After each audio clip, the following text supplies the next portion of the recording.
अभी मैं देश का सबसे बड़ा यूनिवर्सिटी बीएचयू के कैंपस में हूं और यहां से मैं एनटीपीसी के छात्रों के बारे में साथ साथ देश में जो बेरोजगारी बढ़ रही है उसके बारे में और देश के युवाओं के बारे में युवाओं से बात करेंगे, बीएचयू के छात्रों से बात करेंगे और जानने का प्रयास करेंगे कि आखिर इन सारे समस्याओं का समाधान किस प्रकार से किया जा सकता है। क्योंकि आप किसी भी मंच पे देखते हैं कि बेरोजगारी के ऊपर नेता बात करते हैं, नेता को ऑलरेडी रोजगार मिल चुका हुआ रहता है, उनके बच्चे जो है ऑलरेडी किसी ना किसी कंपनी में काम करते हैं और नहीं काम करते हैं तो कमीशन का धंधा करते हैं। उन्हें बेरोजगारी के बारे में नहीं पता रहता है और बेरोजगारों का दर्द उन्हें नहीं पता रहता है। इसलिए हम सिर्फ छात्रों से बात करेंगे, बीएचयू के छात्र हैं ये सभी, और इनसे जानने का प्रयास करेंगे कि बेरोजगारी की समस्या कैसे दूर की जा सकती है और एनटीपीसी के छात्रों के ऊपर जो घिंच के लाठीचार्ज हुआ उसके लिए कौन है दोषी। शुरुआत करते हैं एनटीपीसी के छात्रों के ऊपर जो इलाहाबाद में जो लाठीचार्ज हुआ, जो अब प्रयागराज बन चुका है। क्या नाम हुआ आपका? अभिषेक उपाध्याय। क्या करते हैं आप? यहाँ मैं स्टूडेंट हूँ। क्या चीज़ का स्टूडेंट है? MSW। अच्छा, आप भी एनटीपीसी का छात्र हैं क्या? हाँ, मैंने पता काहे नहीं रहे, डर रहे हैं? आपको भी खींच के मारने लगेगा सब क्या? हाँ, डर तो लग ही रहा है ना। गवर्नमेंट कुछ भी कर सकती है। देखा आपने कि इलाहाबाद में कैसे लाठीचार्ज किया, तो हमें भी तो डर लगा। बिहार में भी हुआ है। ऐसा लग रहा है डेमोक्रेसी गायब हो रहा है और ये पूरा एकदम राजतंत्र। अच्छा, जो एनटीपीसी के छात्रों के साथ गलत हुआ उसके लिए आरआरबी दोषी है क्या, कोई और दोषी है? आरआरबी दोषी क्या? आरआरबी तो गवर्नमेंट के कंट्रोल में ही है ना, तो अल्टीमेटली तो गवर्नमेंट के हिसाब से सारी चीज़ें होती है, तो इसमें गवर्नमेंट की भी हामी होगी तभी तो ये चीज़ें। अच्छा, जो आरआरबी के वजह से बच्चों पे लाठीचार्ज हुआ है तो गलत अगर आरआरबी का अधिकारी है तो आरआरबी का अधिकारियों के ऊपर भी लाठीचार्ज होना चाहिए। हाँ, होना ही चाहिए। अगर बच्चे गलती करें तो आप जो है उन्हें उनके लॉज से खींच के मारते हैं, तो आरआरबी के अधिकारियों ने गलती किया है तो उन्हें भी उनके ऑफिसों से खींच के जो है सड़क पे खड़ा करके मारा जाए, तब जाके हिसाब बराबर होगा। क्योंकि बच्चों ने पहले 8 मिलियन ट्वीट कराया था, ट्वीट का जवाब नहीं आया, तब बच्चे जो है सड़कों पे उतरे और उसके साथ साथ कुछ उपद्रवी तत्व जो है ना उपद्रव मचाएं। लेकिन इन सब चीज़ों के बीच में जो है ना जो बच्चों को मारा गया वो कहीं नहीं तो कहीं गलत है। हम पहले देखा करते थे कि आतंकवादियों का फोटो वायरल होता था जिसको आर्मी जो है ज़बरदस्त तरीके से मार के जो है वो वायरल करती थी फोटो, तो वो देखने में जो है एक अच्छा लगता था कि हाँ आतंकवादियों को मारा गया है, अच्छा किया गया है। लेकिन आजकल जो फोटो वायरल हो रहा है, किसी बच्चे का पूरा पीठ लाल है, किसी का पूरा पैर जो है वो मार के जो है सुझा दिया गया, लाल कर दिया गया, किसी का हाथ फटा हुआ है, किसी का सर फटा हुआ है, किसी का पैर टूटा हुआ है, कहीं नहीं तो कहीं ये गलत है। और अगर ऐसा होगा तो बच्चे जो है कल इस भारत का भविष्य ना बन के भारत का भविष्य बर्बाद करेंगे और उसके लिए कहीं नहीं तो कहीं सरकार और सरकारी तंत्र दोषी होगा। क्या नाम हुआ आपका? सुमित पांडे। क्या करते हैं आप? स्नातक तृतीय वर्ष का छात्र हूँ, बिरला छात्रावास में। अच्छा, आरआरबी में भी थे क्या आप? एनटीपीसी में? जी, मैंने एनटीपीसी का दिया है और एग्ज़ाम दिया है, अभी तक 3 साल हो गया, उसका कोई रिजल्ट नहीं है और उसके खिलाफ जो भी उतरे हम लोग। देखिए, आरआरबी के अधिकारियों को जो भी वैकेंट सीट था उसके लिए हर साल वैकेंसी निकालना चाहिए था कि इस साल 25,000, अगले साल 25,000, अगले साल 25,000, अगले साल 25,000। 5 साल के बाद वैकेंसी निकालते हैं और उस वैकेंसी को क्लियर करने में 5 साल लगा देते हैं। सपोज इस स्टूडेंट का उम्र 20 साल है, वैकेंसी क्लियर होगा 25 साल की उम्र में और 25 साल की उम्र में इसको पता चलेगा कि मेरा हुआ नहीं है, तो फिर ये कहाँ का रहेगा, कैसे ये भविष्य की तैयारी फिर से करेगा। तो हर साल इसका एग्जाम होना चाहिए, सही है कि नहीं? सही है। और वही दर्द नहीं है भैया, दर्द बहुत है। देखिए, एनटीपीसी नहीं, कोई भी एग्ज़ाम टाइम पे नहीं हो रहा। पहले अगर पता होगा तो पूरे भारत में रोटेट करके आर्मी का वैकेंसी आता था।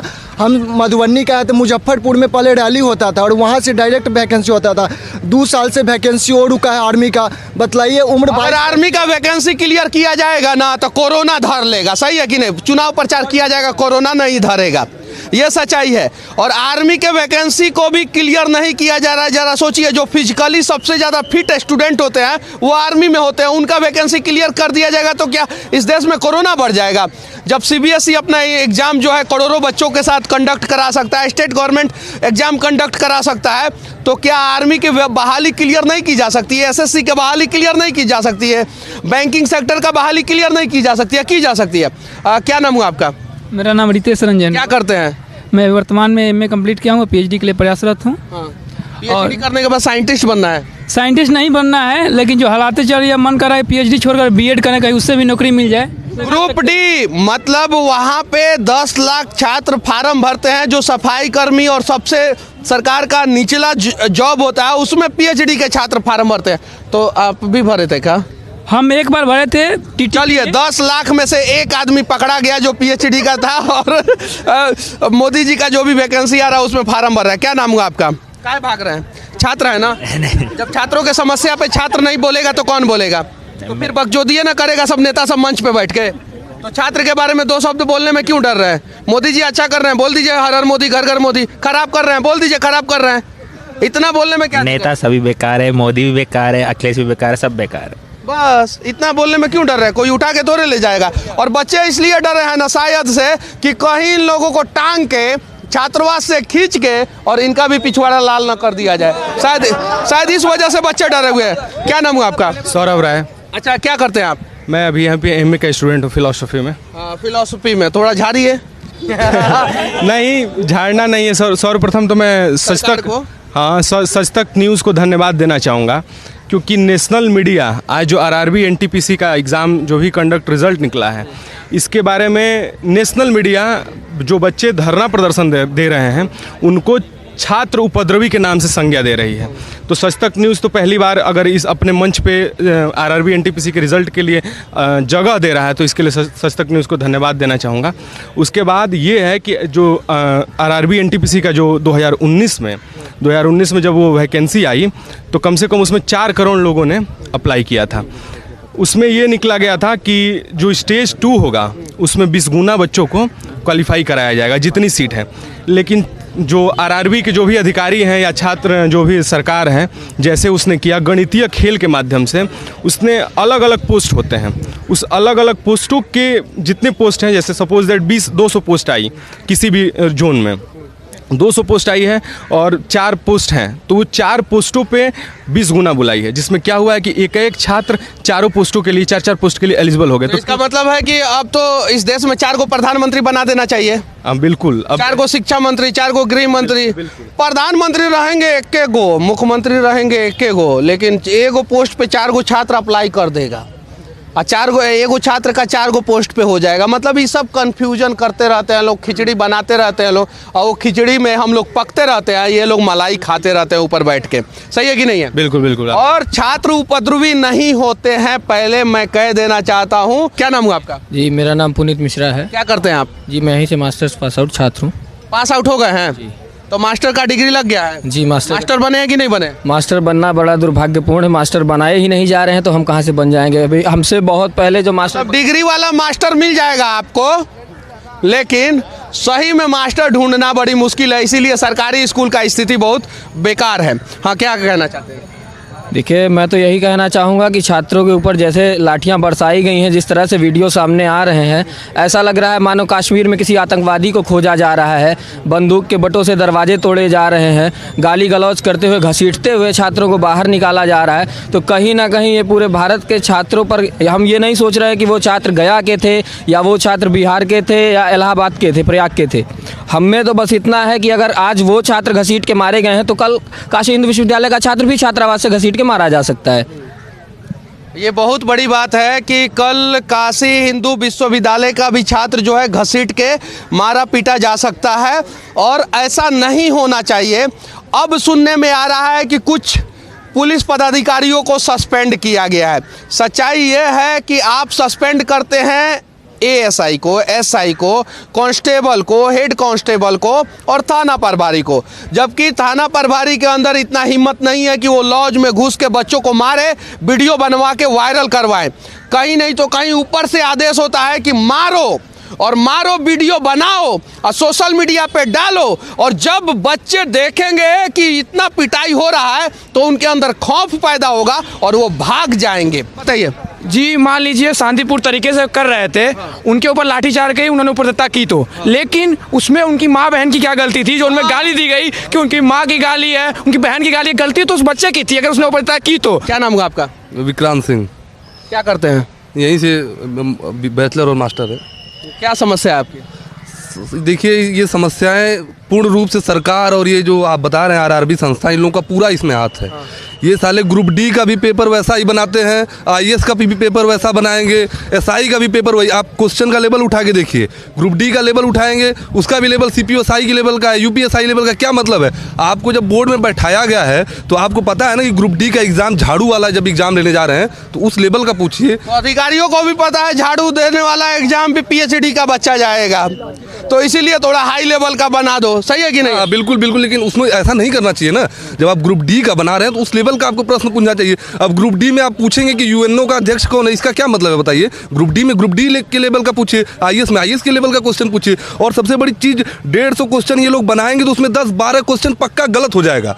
अरे भाई, आप बोर्ड में इतने तेज तर्रार लोग बैठाए गए हैं तो आप लोग कैसे क्वेश्चन गलत उसमें दे देते हैं? गलत करने वाला विपक्षी पार्टी का एजेंट होगा, कहीं ऐसा हो सकता है। साजिश के तौर पे ये दिया जाता है कि 10 क्वेश्चन गलत दो, बच्चे कोर्ट में जाएं और ये भर्ती 5 साल 10 साल चलती रहे। सही बात बोले हैं, ये सही बात बोले एकदम एकदम। ये जानबूझ के साजिश किया जाता है कि भर्ती जो है समय पे क्लियर ना किया जाए, आंदोलन हो, प्रदर्शन हो, फिर कोर्ट में जाए, कमेटी बैठे और ये भर्ती जो है ना, जो 1 साल में क्लियर करना चाहिए, 365 दिन में क्लियर करना चाहिए, वो 365 साल में क्लियर होगा। और उस बीच में हम सफाई कर्मी बहाली करेंगे प्राइवेट से, हम टीटी बहाली करेंगे प्राइवेट से, हम रेलवे गार्ड बहाली करेंगे प्राइवेट से, और धीरे धीरे सब जो है ना वो बेचते जाएंगे और युवाओं का भविष्य जो बर्बाद करते जाएंगे। ये जो चुनाव वाली भर्ती है इसको कोई टाल के दिखाए। 10 मार्च के बाद कोई बोले 20 मार्च को रिजल्ट निकालेंगे, ये अपना टाल के दिखाएं तब इनको माने हम। इनका कब पर्चा भरना निश्चित है, कब रिजल्ट आना है ये निश्चित है, इनका सब निश्चित है। बाकी विद्यार्थियों का कुछ निश्चित नहीं है। विद्यार्थी क्या बोल रहे हैं? डेडलाइन किसी भी परीक्षा के लिए जरूरी है। मैं डॉक्टर विकास कुमार हूँ, मैं असिस्टेंट प्रोफेसर हूँ अलीगढ़ में। मैं अभी छुट्टी चल रहा है इसलिए मैं यहाँ पर आया हूँ। मैं रेलवे भर्ती बोर्ड पर यह कहना चाहता हूँ कि जब 2018 में आप देखेंगे आंकड़े इनके, तो एक पद पर जो है 255 लोगों का आता था, और जिस संख्या में लिखाया जा रहा है 35,000 जितने सीट हैं और 1 करोड़ 25 लाख 355 छात्र होते हैं। आज वर्तमान में रेलवे में 2.5 लाख से 3 लाख से ऊपर पद खाली है। आप 35,000 क्यों निकालेंगे? आप पूरी 2.5 लाख निकालिए। नहीं, 35,000 इसलिए निकालेंगे कि अब बहाली सरकारी संस्थाओं में सिर्फ 10% होगा, 90% प्राइवेट वैकेंसी से जाएंगे और 22,000 रुपया किसी टेंडर वाले को दिया जाएगा और वो 6,000 रुपया सफाई कर्मी को देता है। जाइए बनारसी रेलवे स्टेशन पे देखिए, यहाँ पे जो रेलवे स्टेशन है, मरवाडी रेलवे स्टेशन का नाम बदल दिया गया, मुगलसराय रेलवे स्टेशन का पंडित दीनदयाल उपाध्याय रेलवे स्टेशन किया गया। वहां पे सफाई कर्मी 6,000 रुपया में काम कर रहा है, जबकि उसके नाम पे केंद्र सरकार जो है 22,000 रुपया दे रहा है। और वो जो है ना सिंगल किसी एक व्यक्ति को फायदा हो इसलिए ऐसा किया जा रहा है। शायद ये भी रीजन हो सकता है। ना रीजन तो पूरी तरह से ये भी है। देखिए 50-50 दोनों तरफ से रहता है। अपने हाथ में, दोनों हाथों में सरकार लड्डू रखना चाहती है। ये इस हाथ में भी हमारा वोट बैंक ना जाए और इस हाथ में वो दिखाए कि हम काम भी कर रहे हैं। इतनी संख्या में वैकेंसी खाली है, इतने पद खाली हैं कि आप सोच भी नहीं सकते हैं। अगर आज के वर्तमान में देखें तो पूरे केंद्र की अगर स्थिति देखें, केंद्र में सारी वैकेंसी को लेकर तो 28 लाख खाली है। आप इस स्थिति को समझिए कि 28 लाख आज बच्चे जो सड़क पर घूम रहे हैं वो सारे राज्य और जितने राज्य हैं की वैकेंसी है और केंद्र की, तो 28 लाख तो ऐसे ही हो जाएंगे। हमारी बेरोजगारी तो ऐसे ही समाप्त हो जाएगी, लगभग जो 50% बेरोजगारी समाप्त हो जाएगी। हर राज्य भी और केंद्र दोनों दोषी है। हर एक राज्य की केंद्रीय वैकेंसी जो है वो 28 लाख खाली है। आप सोच सकते हैं कि फिर उसके बाद से जितनी भी राज्य है उसमें भी लगभग 10 लाख 5 लाख 10 लाख 5 लाख खाली होगा। लगभग 2-2.5 करोड़ बच्चों को तो सरकारी नौकरी एट ए टाइम दिया जा सकता है अगर केंद्र सरकार और राज्य सरकार दृढ़ इच्छा शक्ति दिखाए तो।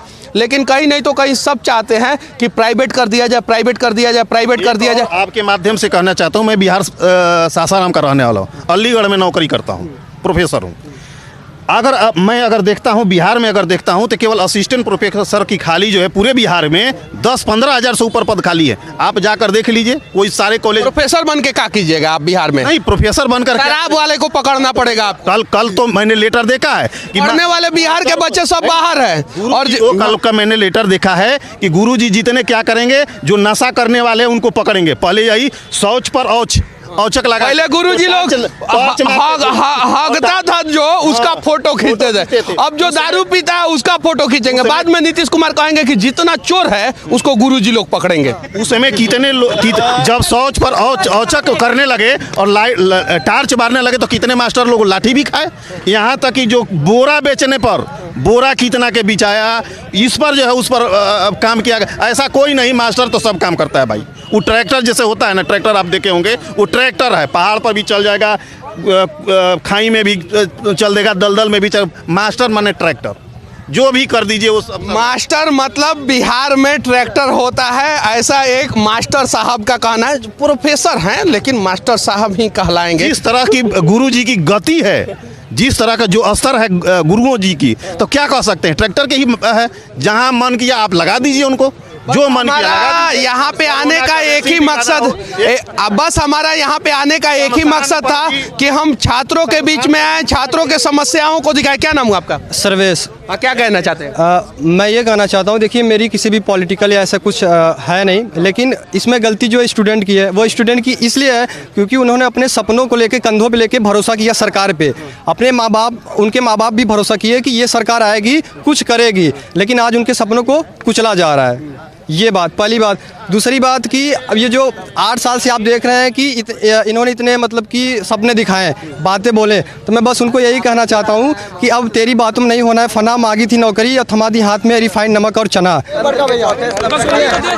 डिफेंस का एग्जाम नहीं हो रहा समय पे। हाँ बोलिए। देखिए जेपीएससी 2000 में झारखंड अलग हुआ, अभी तक 5-6 बार एग्जाम नहीं ले रहा है। बीपीएससी नोन एज बुढ़ा पब्लिक सर्विस कमीशन, बीपीएससी नहीं ले रहा है। आईएएस का हम बात कर लेते हैं, आईएएस नहीं, सब पे बात करेंगे, कांस्टेबल से लेकर नेट यूजीसी तक बात करेंगे।